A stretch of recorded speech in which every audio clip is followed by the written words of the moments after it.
మీరు ఇంజనీరింగ్ చేశారా? జాబ్స్ కోసం సెర్చ్ చేస్తున్నారా? 3600 మందికి పైగా స్టూడెంట్స్ కి జాబ్స్ వచ్చేలా చేసిన code Gyan 100 days software course లో జాయిన్ అవ్వండి. మీ కెరియర్ ని బిల్డ్ చేసుకోండి. నమస్కారం ప్రియా చౌదరి గారు. నమస్తే అమ్మా. చాలా మంది ఒక ఇన్స్టెంట్ ఎనర్జీకో లేదంటే ఇన్స్టెంట్ సొల్యూషన్స్కో అలవాటు పడిపోయి ఉన్నారు. ఇప్పుడున్న జనరేషన్ అయితే అసలు చెప్పాల్సిన పనే లేదు. ఏదైనా పొరపాటున కొద్దిసేపు ఓర్చుకుంటే ఏదైనా అవుతుంది కదా అనేటువంటి మాట మనం ఏదైనా చెప్పామనుకోండి, అది ఏ విషయంలోనైనా కావచ్చు, అది ఇంట్లో కావచ్చు, ఆఫీస్లో కావచ్చు, బయట కావచ్చు, ఏంటంటే ఇలా చిటికేస్తే అయిపోవాలి, అంత ఇన్స్టెంట్గా ఉన్నారు జనాలు ప్రతి దాంట్లోనే. ఇప్పుడు ఫుడ్ ఆర్డర్ చేసుకున్నంత ఈజీగా స్విగ్గీ వచ్చింది, ఆటోమేటిక్గా ఇన్స్టెంట్ ఫుడ్ వచ్చేస్తుంది. ఆర్డర్ పెట్టుకుంటే ఇంట్లో వండుకోవాల్సినటువంటి పని లేదు. ప్రతి దాంట్లోనూ ఇవాళ ఇన్స్టెంట్ అలా అయిపోతుంది. ఇది ఎంతవరకు కరెక్ట్ అంటారు? అండ్ జీవితంలో మనం ఎదగడానికి వెళ్ళేటప్పుడు ఈ ఇన్స్టెంట్ అనేది ఎంతవరకు ఎదుగుదలకు ఉపయోగపడుతుంది అంటారు? ఎంతవరకు దాన్ని స్టాండర్డైజ్ చేసుకోవడానికి ఉపయోగపడుతుంది అంటారు? మీరే అన్నారు కదా ఇన్స్టెంట్ అని. అవును, చిటికి ఎంతసేపు ఉంది, అయిపోయింది. శబ్దం సెకండ్ అంతే. సెకండ్ ఇది కూడా అంతే. ఫలితం కూడా ఇన్స్టెంట్ ఫలితం అంతే ఉంటుంది. అంటే ఏంటంటే జనం ఎలా అలవాటు పడిపోయారు అని అంటే ఓర్పు అనేటటువంటి దాన్ని మర్చిపోయారు. అసలు అది జీవితం అనేటటువంటి డిక్షనరీలో నుంచి ఆ యొక్క 2 అక్షరాలని తీసేశారు. కానీ అది ఎంత గొప్పదో, జీవితంలో మనల్ని ఎంత గొప్పవాళ్ళని చేస్తుందో, లేదా జీవితంలో మనకి ఎన్ని పాఠాలను నేర్పుతుందో, ఆ నేర్చుకున్న పాఠాల నుంచి మనం ఎలా ఎడ్యుకేట్ అవుతామో అనేటటువంటి లోక జ్ఞానంకి జనాలు ఈరోజు చాలా దూరం వెళ్ళిపోయారండి. అంటే ఇప్పుడు మీరు ఇందాక భలే చెప్పారు ఏంటనంటే, స్విగ్గీ ఆర్డర్ చేస్తే తొందరగా ఫుడ్ వచ్చేస్తుంది, అట్లాగే ఏదైనా ఇన్స్టెంట్గా అయిపోతుంది. ఇదివరకు ఏంటంటే ఎవరికైనా ఇప్పుడు ఇంట్లో నుంచి ఒక మగవాళ్ళు బయటికి ఆఫీస్కి వెళ్ళారనుకోండి, తిరిగి ఇంటికి వచ్చేంత వరకు సమాచారం, ఏ సమాచారం అయినా సరే ఇవ్వడానికి ఉండేది కాదు. కబుర్లు, ఐ మీన్ ఏది ఇవ్వాలన్నా, మంచో చెడో ఏది ఇవ్వాలన్నా. ఇప్పుడు ఏమవుతుంది, వాడు ఇంటి ఆఫీసు గడప కూడా దాటడం ఒక ఫోన్ కాల్ వచ్చేస్తుంది, మధ్యాహ్నానికి నాకు ఇది కావాలి, లేకపోతే ఇంకొకటి. ఆయన ఏదన్నా ఇంటికి సంబంధించినటువంటి వస్తువులు కానివ్వండి, ఇంటి సమస్యలైనా కానివ్వండి, ఆయన ఆఫీస్ నుంచి వచ్చిన తర్వాత చర్చించుకోవడం అనేది భార్య పిల్లలు లేకపోతే ఇంట్లో ఉన్న వాళ్ళు జరిగేది. ఇప్పుడు ఏమవుతుందండి, ఈ నిమిషం డెలివరీ చేసేయాలి. అది మాట అయినా సరే, వస్తువైనా సరే, తినేటటువంటి తిండి అయినా సరే ఇన్స్టెంట్ డెలివరీలు వచ్చేసినాయి. బట్ ఇక్కడ ఫలితం కూడా అలాగే ఉంది. ఫలితాన్ని మనం అనుభవించేటట్టు అనుభవం కూడా ఇన్స్టెంట్ డెలివరీ తోటి వెళ్ళిపోతుంది. మీరు చెప్పారు చాలా క్లియర్గా. నేను మీకు ఒక స్టోరీ చెప్తాను. నాకు ఈ మధ్య కాలంలోనే నేను ఒకటి చూశాను, నాకు మనసుకి చాలా హత్తుకున్నటువంటిది, ప్లస్ నా లైఫ్కి చాలా రిలేటెడ్ అయినటువంటి స్టోరీ అది. అది చదివిన తర్వాత నాలో ఏదో తెలియని ఒక అద్భుతమైనటువంటి అనుభూతి కలిగిందన్నమాట. ఏంటంటే, ఒక గురువు గారు శిష్యుడికి, ఇదివరకు గురు శిష్య పరంపర ఉండేది కదా, గురుకులంలోనే విద్య చేయటము. అక్కడ గురువు గారికి సపర్యలు చేసి వాళ్ళు విద్య నేర్చుకుని, విద్య ఎలా నేర్చుకునేవారు, వినయంతో కూడినటువంటి విద్యని నేర్పి పంపించేవాళ్ళు. ఆ వినయం రావాలి, ఓర్పు. ఇప్పుడు మనం మాట్లాడుకున్నాం చూసారా, ఓర్పు సహనం అనేది వాళ్ళు వివిధ రకాలైనటువంటి పరీక్షలు పెట్టి, ఆ పరీక్షల్లో నెగ్గిన తర్వాత వీళ్ళకి ఒక సర్టిఫికేట్ ఇచ్చి పంపించేవాళ్ళు. వాళ్ళకు ఒక జ్ఞాన సందేశం ఇవ్వడమో, ఆత్మజ్ఞానం ఇవ్వడమో ఏదో ఒకటి చేసి, ఆ ఫైనల్గా వాళ్ళకి ఏం కావాలో వీటన్నిటిలో నెగ్గిన వాడికి మాత్రమే వీడు పలానా అని చెప్పేసి ఆ ముద్ర వేసి పంపించేవారు అనమాట. అట్లా ఒక గురువు గారు ఒక శిష్యుడికి ఆ సహనం అనేటటువంటి విషయంలో, ఓర్పు అనేటటువంటి విషయంలో ఆయన ఒక పరీక్ష పెట్టేటటువంటి క్రమంలో ఒక ఇల్లు కట్టమన్నాడు. ఇదివరకు ఇల్లు ఏంటంటే, ఇప్పుడంటే మేస్తులు కావాలి, వాళ్ళు అంటే ఇవన్నీ ఒక ప్లాను వేరే వాళ్ళు చేస్తున్నారు. బట్ అతనికి ఏంటంటే, నాకు తెలిసి నా చిన్నప్పుడు మా ఇంట్లో ఇల్లు మేమే కట్టుకున్నాం. అంటే మా పెదనాన్నలు ఆ ఇంటి పైకప్పు వేయటం కానివ్వండి, అవి ఇవి కానీ వాళ్ళు చేశారు. బట్ ఇంటి చుట్టూ ఉన్నటువంటి గోడ, అంటే అది చాలా తాత్కాలికంగా ఉంది ఆ ఇల్లు, బట్ ఇంటి చుట్టూ ఉన్నటువంటి గోడ మట్టిని పిసికి దాన్ని మట్టి గోడలు అన్నమాట చేసుకుని, అట్లా అవన్నీ మేమే మట్టి మోసాం. మా పెద్దవాళ్ళు వేశారు, అది గోడలు వేశారు. అట్లా అలా ఉండే పాతకాలంలో. మీరు అలా చెప్తుంటే నాకు మా పాతలు గుర్తొస్తుంది, మట్టితో చుట్టూ అది గోడలు ఎంత కట్టి మేము ఒక 2 months అన్నా ఉన్నామో లేదో దాంట్లో ఆ ఇంట్లో. తర్వాత అప్పుడు దివిసీమ ఉప్పనకి కొట్టుకుపోయింది అది. ఇంకా ఆ తర్వాత దెబ్బకి మళ్ళీ షిఫ్టెడ్ టు విజయవాడ అనమాట. ఓకే. సో అక్కడ అది ఏమైందంటే ఆ గురువు గారు శిష్యుడికి పరీక్ష పెట్టేటటువంటి క్రమంలో ఇల్లు కట్టమన్నాడు. శిష్యుడు అడుగు పోయి కట్టెలు పుల్లలు కట్టుకొని వచ్చి వాటిని వాసాలు బొంగులు అన్ని చేసి ఇల్లు కట్టాడు. అందంగా కట్టాడు. గురువు గారు ఒకసారి వచ్చి చూడండి, ఇల్లు చూడండి అనగానే, వాట్ ఈస్ దిస్, ఇల్లు ఇట్లా కడతారా, ఇది ఏంటి, ఇది ఇలా ఉంది, ఇది ఇలా ఉంది, మొత్తం మార్చేసేయి అని చెప్పేసి మొత్తం పీకిచ్చేసి మళ్ళీ కట్టమన్నాడు. ఈయన మళ్ళీ పోయి మళ్ళీ ఎఫర్ట్స్ పెట్టి మళ్ళీ కట్టాడు. కట్టిన తర్వాత ఈసారి వచ్చేసి గోడలు బాగాలేదు, గోడలు మొత్తం కూల్చేసి మళ్ళీ కట్టమన్నాడు.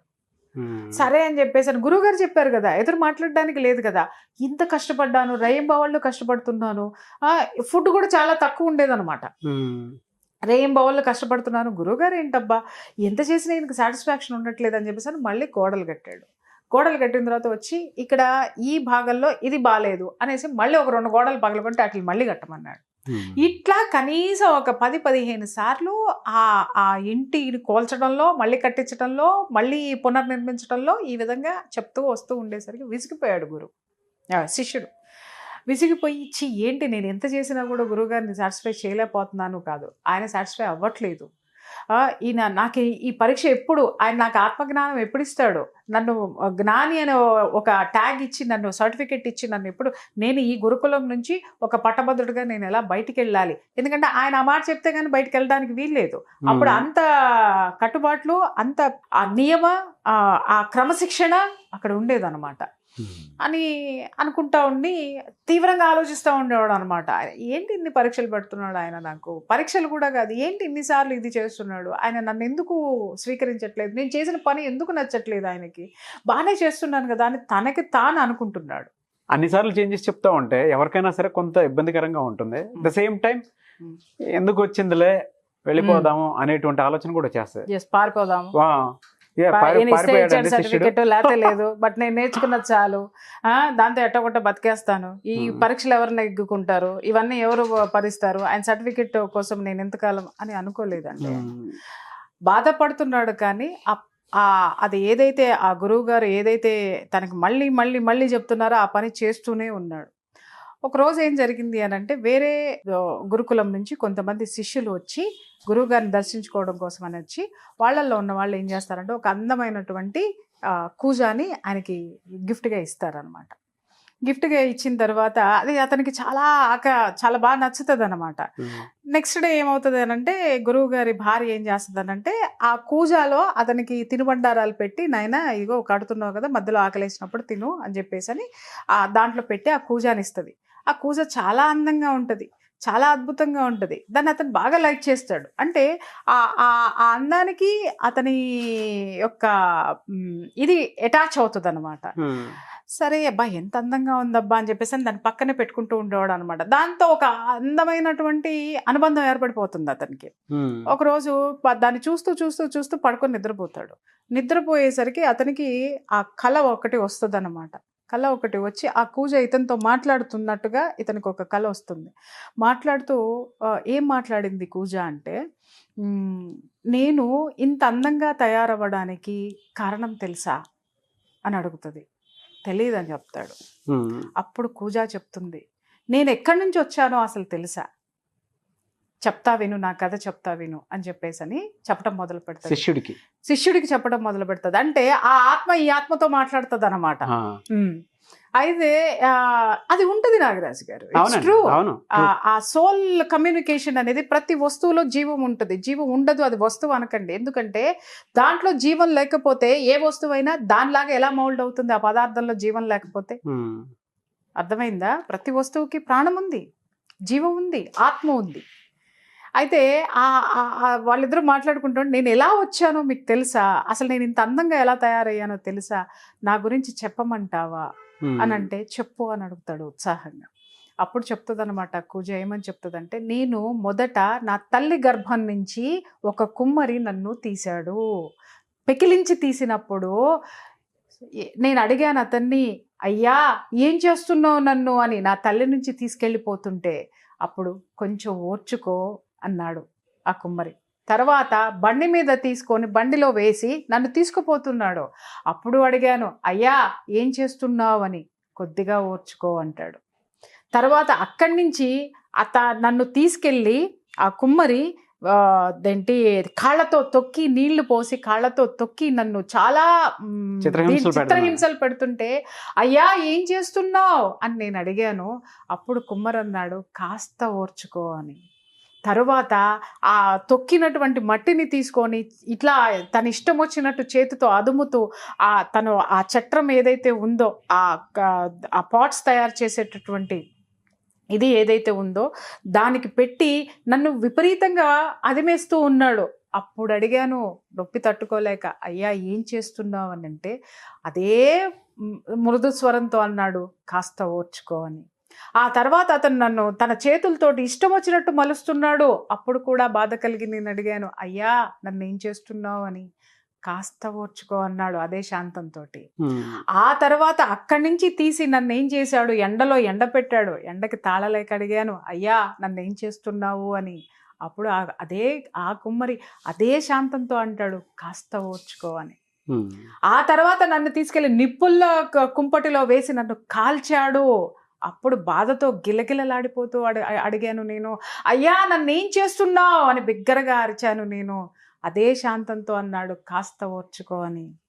ఆ తర్వాత ఆ నిప్పుల కొలిమి నుంచి నన్ను బయటికి తీసిన తర్వాత నన్ను చల్లార్చిన తర్వాత నాకు ఏవేవో రంగులు పూయడం మొదలుపెట్టాడు.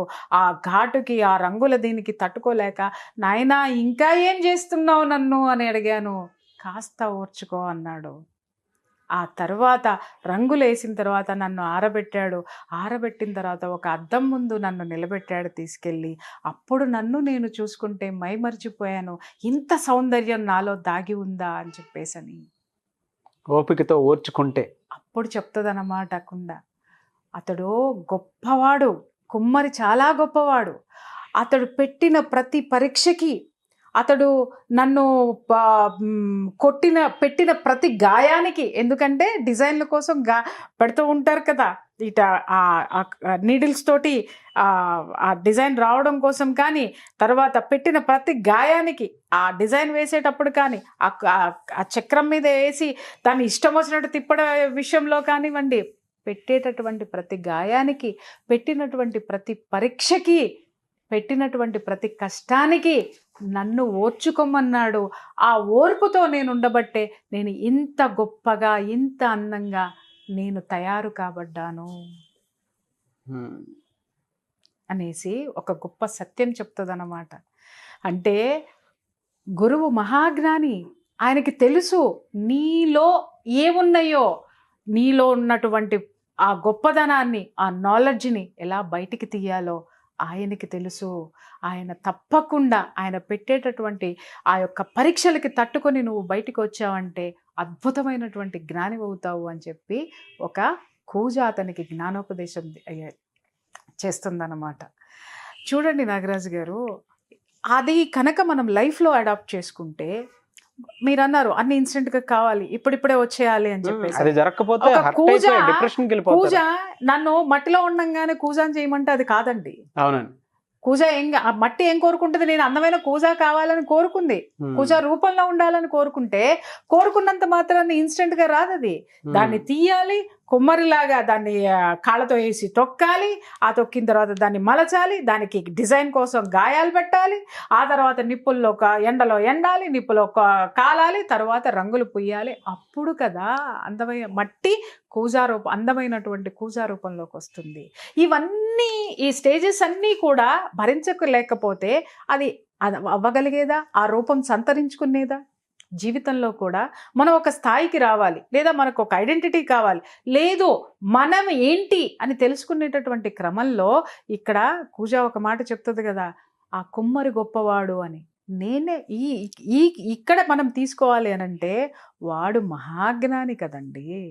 పైనున్నవాడు, వాడికి తెలుసు నీకు ఎన్ని దెబ్బలు తగిలితే నీలో జ్ఞానం బయటకు వస్తుందో, వాడికి తెలుసు నిన్ను ఎంత పరీక్షలు పెడితే నీలో ఓర్పు బయటకు వస్తుందో, వాడికి తెలుసు నిన్ను ఎంత చిత్రహింసలు చిత్రవద నీ మనస్సును పెడితే ఆ మనస్సులో నుంచి వైరాగ్యం వచ్చి ఆ వైరాగ్యంలో నుంచి ఒక జ్ఞానము, ఒక సందేశము, నీ జీవితానికి సంబంధించినటువంటి ఒక నిర్ణయము వచ్చి నువ్వు లోకానికి ఉపయోగపడేటటువంటివి పడేటటువంటి ఒక వ్యక్తిగా, ఒక సైంటిస్ట్గాను, ఒక డాక్టర్గాను, ఒక ఆధ్యాత్మికవేత్తగాను నిన్ను ఎలా తయారు చేయాలో వాడికి తెలుసు. అవును. ప్రతి ఒక్క జీవితానికి ఒక అర్థం ఉంటుంది నాగరాజు గారు. ఆ అర్థం తెలుసుకోక మనం ఇన్స్టంట్ అంటుంటే అన్ని ఇన్స్టంట్లోనే జరిగిపోతున్నాయండి. అది జరగకపోతే వెంటనే హర్ట్ అయిపోయి డిప్రెషన్కి వెళ్ళిపోతారు. అదే అంటున్నాం కదా, ఇన్స్టెంట్ కోరుకుంటే ఓర్పు ఉండదు. ఇప్పుడు ఆ కూజ ఇక్కడ మనకి ఆ కూజ ఆత్మ ఇతనితోటి మాట్లాడింది, ఇద్దరు ఆత్మలు మాట్లాడుకున్నారంటే మనం కూడా అసలు ఆత్మతోటి మాట్లాడదాం. అవును. మాట్లాడితే మనమేంటనేది మనకి అర్థమవుతుంది, మన శక్తి సామర్థ్యాలు ఏంటో మనకి బయటకు వస్తాయి, మనం ఏం చెయ్యాలి అనేటటువంటి ఒక క్లారిటీ వస్తుంది. దాన్నైతే మాత్రము మనం ఎప్పుడు కూడా నిర్లక్ష్యం చేయకూడదు. మనం చాలా సందర్భాల్లో మన డిస్కషన్స్లో కూడా మనం మాట్లాడుకున్నాం, మనలో మనం మాట్లాడుకోవాలి. రోజుకొక్కసారైనా మనలో ఉన్నటువంటి జ్ఞానిని మనం కదిలిస్తే వాడు చెప్తాడండి మనం ఏంటి అనేది. అలాగే మనల్ని మలిచినటువంటి ఆ యొక్క ఆత్మజ్ఞానాన్ని ప్రసాదించేటటువంటి లోకకారకుడు ఎవడైతే ఉన్నాడో వాడితో ఒకసారి మాట్లాడదామండి. మన జన్మ యొక్క రహస్యం ఏంటో తెలుస్తుంది. ఇవన్నీ ఏమి చేయకుండా నాకు ఇప్పుడే కావాలి, ఏదీ రాదు. కడుపులో ఉన్న బిడ్డ కూడా 9 నెలలు క్రమంగా కడుపులో పెరిగి ఆ రక్షణ పొందితేనే ఆరోగ్యకరమైనటువంటి బిడ్డ బయటకు వస్తుంది. అంతకాలము ఆ బిడ్డకు ఉంటేనే అన్నీ అమరి బయటకు వస్తుంది. అదే 3 నెలల్లో రమ్మని చెప్పండి, పిండం వస్తుంది. 4 నెలల్లో రమ్మని చెప్పండి, కాళ్ళు చేతులు ఇంకా ఫామ్ కావు. 6 నెలల్లో రమ్మని చెప్పండి, వస్తాయో రావో తెలియదు. అవి ఎలా ఇంకా కనీసం లోపల మజిల్స్ ఏర్పడవు. చూడండి, ఒక్కొక్క దాంట్లో ఒక్కొక్కటి ఏర్పడుతుకుంటూ ఒక్కొక్క స్టేజ్లో ఆ అండము పిండమై ఆ పిండము ఒక మానవాకృతిని దాల్చడానికి it takes 9 to 10 months time. అప్పుడు పరిపూర్ణమైనటువంటి ఆకారాన్ని సంతరించుకుని మానవ జన్మ తీసుకుని తల్లి గర్భంలో నుంచి బయటకు వస్తారు. అలాగే జీవితంలో కూడా నీకు వచ్చేటటువంటి కష్టాలు, నష్టాలు, ఒక పని చెయ్యాలి అనంటే it takes time, sufficient time తీసుకోండి. మీ జీవితం మీ చేతుల్లోకి రావాలి అనంటే మీకున్న పరిస్థితుల్లో నుంచి మీరు ఒక జ్ఞానాన్ని తీసుకుంటానికి ప్రయత్నించండి, ఓర్పుని తీసుకుంటానికి ప్రయత్నించండి. ఆ తీసుకున్న దాంట్లో నుంచి, ఆ ఉన్నటువంటి ఓర్పు నుంచి ఆ ఎదుటి మనుషుల్ని అర్థం చేసుకునేటటువంటి ఆ యొక్క లోక జ్ఞానాన్ని సంతరించుకోండి. దెన్ అప్పుడు పరిపూర్ణంగా గొంగళి పురుగు నుంచి సీతాకోక చిలక వచ్చినట్టు మనలో నుంచి మనం బయటకు వస్తాం సార్. ట్రూ అండి. మరి ఇందాక చెప్పినటువంటి కూజా స్టోరీ, దాని తర్వాత ఈ హరిభరి